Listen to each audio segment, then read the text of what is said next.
Ayan guys, so may mga pailaw na naman. Ayan, sa highway. Kasi Big Eid sa June 5 or 6 yata ang start. Friday. Diba ang ganda? Ang ganda. May pailaw. Ang ganda. May highway. Tapos dito Cornish. Cornish.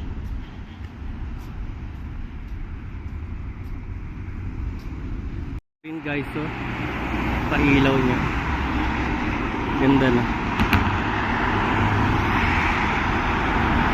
Highway na yun. Ilaw nila. Tignan nyo yung design.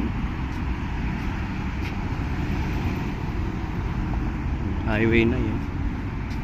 Punong-puno ng ilaw dyan. Buong kalye ng UAE. Ay, motor. Bilis.